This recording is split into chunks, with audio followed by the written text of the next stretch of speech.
Bonjour ou bonsoir à chacune et à chacun. Nous allons parler, une fois encore, du déclin économique de la France qui ne se ralentit pas. Et nous sommes concernés. Ceux qui croient que ce qui se passe dans l'Hexagone, à l'Assemblée nationale, au Sénat, ne nous concerne que de loin se trompent.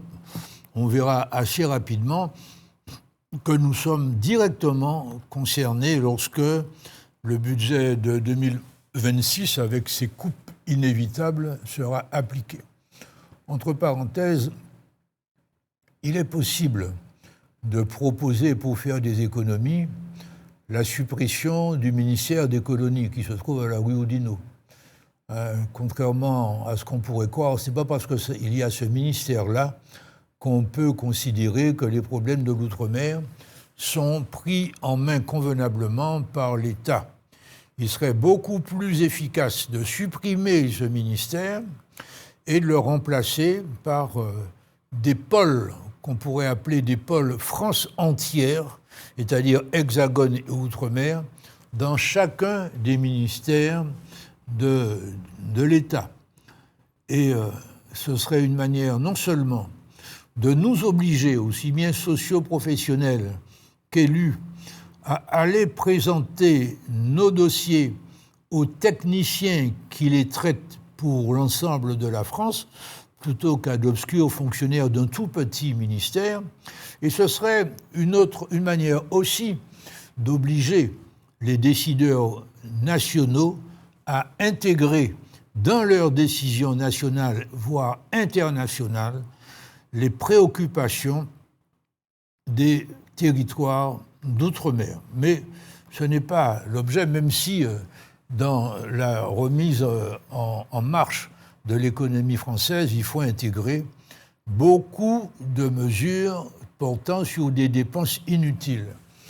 De ce point de vue-là, autre observation liminaire, quand les premiers ministres parlent de faire des économies de l'ordre de 40 milliards ou de 50 milliards, alors que l'endettement est de plus de 3 500 milliards, vous imaginez bien qu'on se paye un peu votre tête.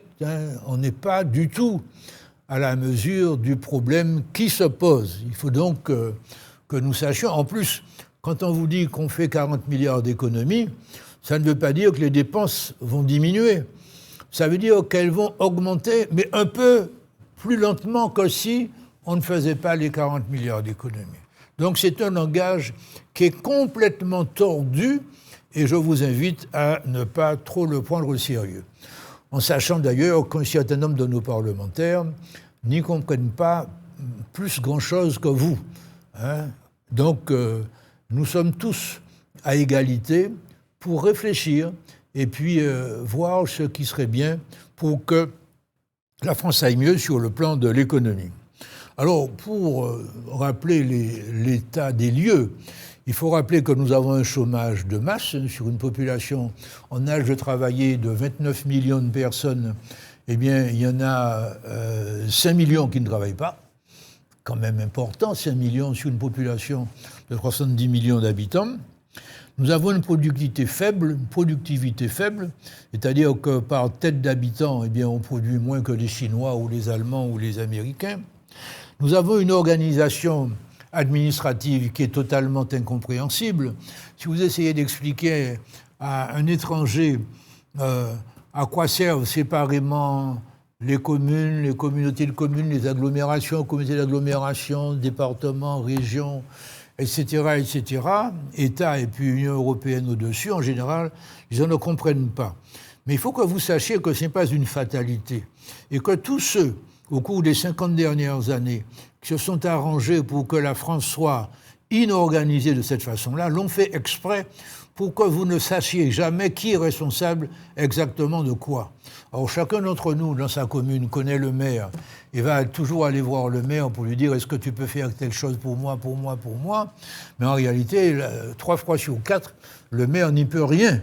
Le maire, il peut vous indiquer comment faire, mais il n'a pas les décisions, par exemple, concernant le développement de rivières salées. les plus importantes ne sont pas prises à Rivière-Salée, elles sont prises à Paris. Donc, si à Paris, il n'y a pas un certain nombre de décisions qui accompagnent un projet martiniquais, on ne va pas y arriver. C'est la raison pour laquelle j'insiste beaucoup sur le fait qu'on a besoin d'un projet pour que les demandes qui sont faites au niveau national soient en cohérence avec les souhaits de la population.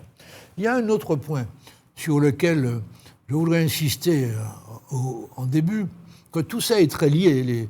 Les incohérences produisent des difficultés économiques. Les incohérences politiques conduisent aux difficultés économiques. Il y a un autre point, c'est que beaucoup d'entre nous vont avoir des élections municipales au mois de mars prochain. C'est-à-dire que chacun d'entre nous devra aller choisir une liste pour qu'il y ait un maire, etc. Et certains, beaucoup, considèrent que dans le clivage droite-gauche, considérons que ce clivage n'a pas disparu, contrairement à ce qu'on nous raconte, et moi je pense qu'il n'a pas disparu, eh bien, un certain nombre d'entre nous considèrent qu'ils peuvent voter d'un côté pour les municipales et puis voter d'un autre côté pour les législatives et pour les présidentielles. Ça ne tient pas la route. Je vous donne une preuve que ça ne tient pas la route. Quand vous votez, par exemple, pour une municipalité qui est d'un certain côté au niveau des élections communales, des élections municipales, vous installez un conseil municipal qui a sa majorité de tel bord. Bon. Mais ce conseil municipal ne va pas se contenter de gérer les affaires de la commune. Le conseil municipal, les conseils municipaux constituent l'essentiel du corps électoral pour les sénatoriales. Or, si vous penchez d'un côté pour les sénatoriales et que vous avez mis au conseil municipal une municipalité qui penche de l'autre côté, en réalité, vous n'aurez pas le sénateur que vous pensiez avoir.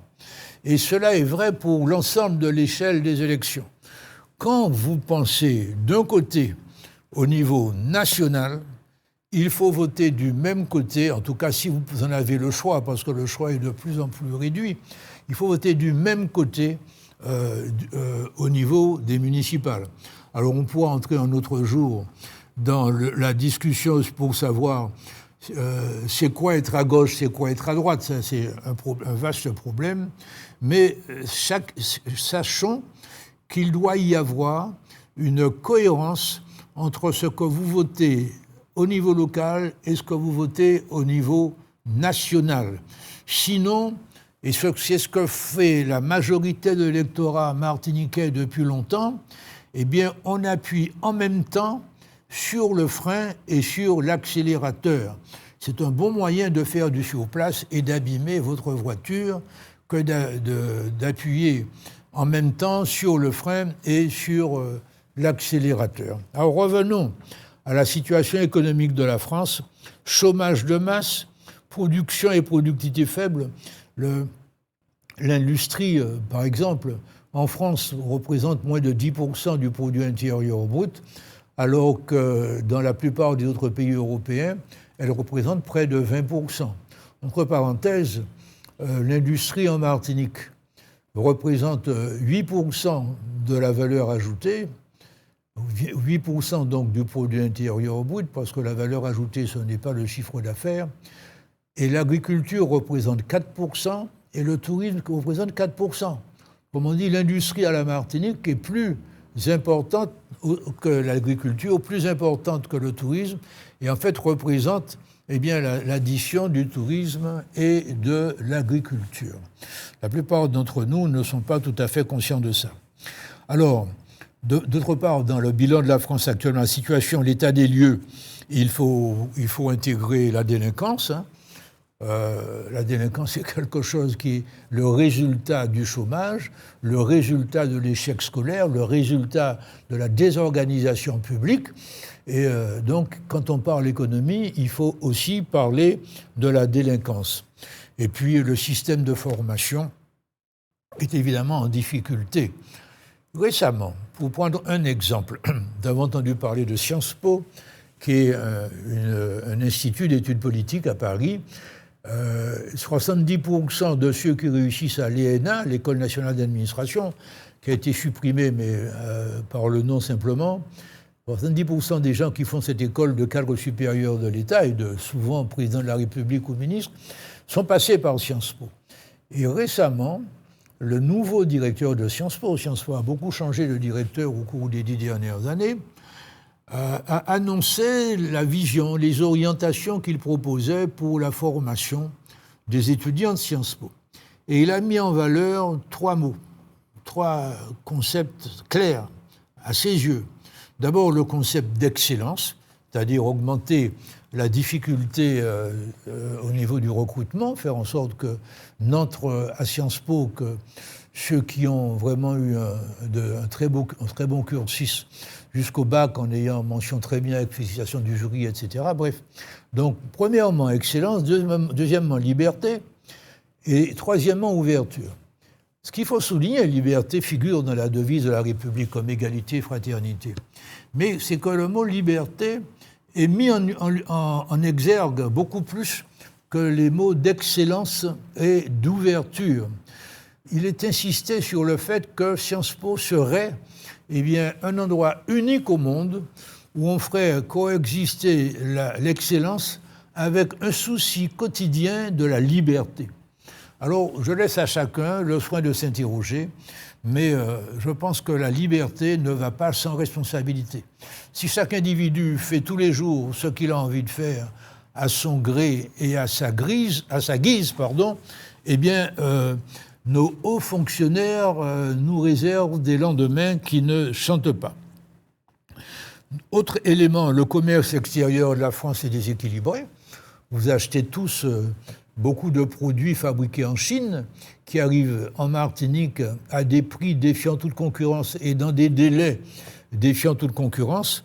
Tout cela fait que, le résultat, c'est que nous avons beaucoup de chômeurs et que la Chine est en train, on peut dire que c'est déjà fait, de prendre le contrôle de l'économie française comme elle est en train de prendre le contrôle de beaucoup d'économies de par le monde, malgré les soubresauts des dirigeants américains. Alors, pourtant, que la France a des atouts considérables. D'abord, malgré tous les reproches qu'on peut lui faire, la France a un État qui ne fonctionne pas bien, mais créer les structures de l'État, il a fallu 300 ou 400 ans pour le faire. Et quand on regarde ce qui se passe dans beaucoup d'autres pays, on se dit que c'est un atout précieux. Maintenant, encore faut-il que l'État fonctionne dans l'intérêt de la majorité de la population et pas dans l'intérêt d'une petite minorité.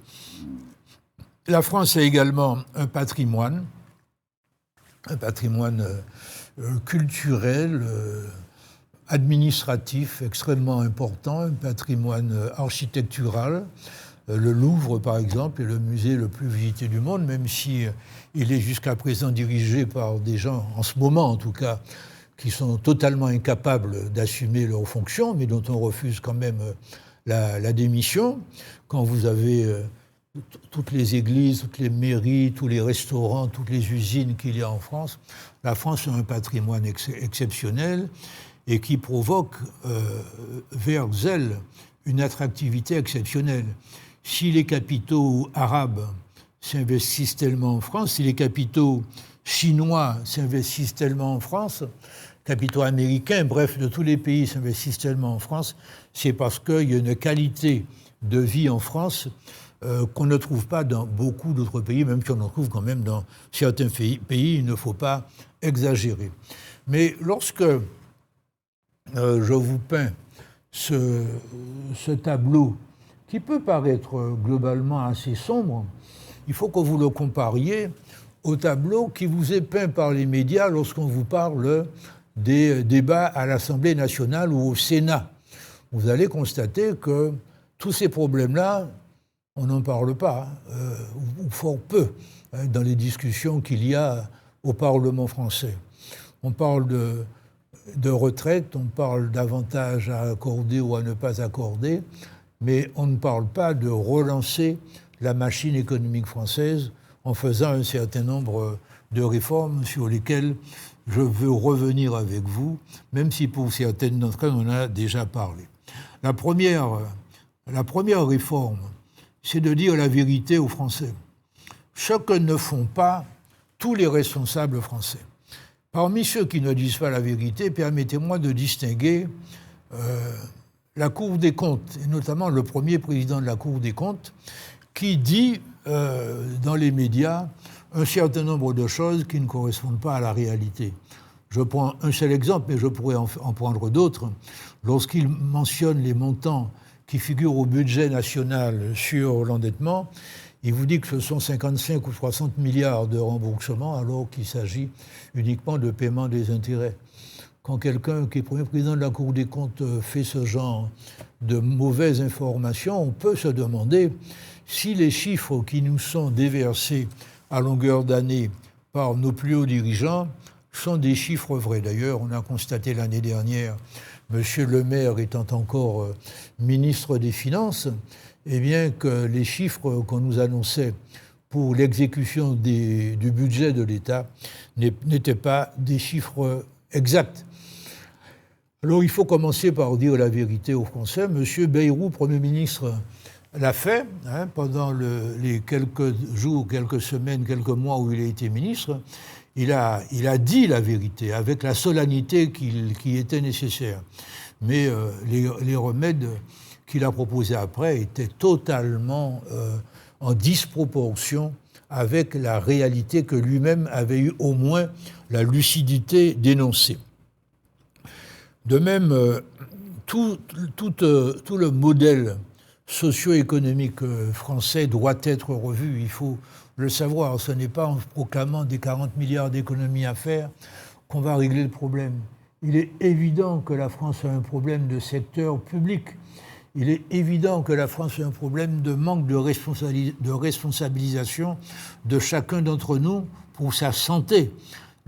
L'atout que représente la gratuité des soins est un atout important, mais avouons qu'il y a plusieurs millions de Français et plusieurs dizaines de milliers de Martiniquais qui pourraient participer davantage au paiement de leurs médecins, au paiement de leurs pharmaciens, au paiement de leurs kinés, au paiement de leurs infirmières. Un effort supplémentaire peut être demandé, mais directement. Parce qu'il y a une différence tout à fait importante entre les prélèvements obligatoires qu'on vous fait sur votre salaire ou sur vos bénéfices. Là, ces prélèvements obligatoires entrent dans le puits sans fond du secteur public, alors que lorsque vous payez directement une prestation qui vous est donnée par un médecin ou un pharmacien, alors ça n'entre pas dans le puits sans fond du secteur public. C'est vous qui payez une partie de la prestation que mérite le soin que vous apporte. De même dans l'enseignement. C'est très bien l'enseignement obligatoire et gratuit, mais il faut bien avouer que cela conduit à mal payer les enseignants. Les enseignants français sont moi j'ai pas fait une enquête sur le monde entier, mais j'ai lu beaucoup de chiffres, les enseignants français sont parmi les plus mal payés du monde. Ce n'est pas normal, parce qu'il n'y a rien de plus important à part la santé que la formation d'un pays, d'un peuple, la formation de la jeunesse. Et les enseignants sont assez fréquemment de mauvaise humeur.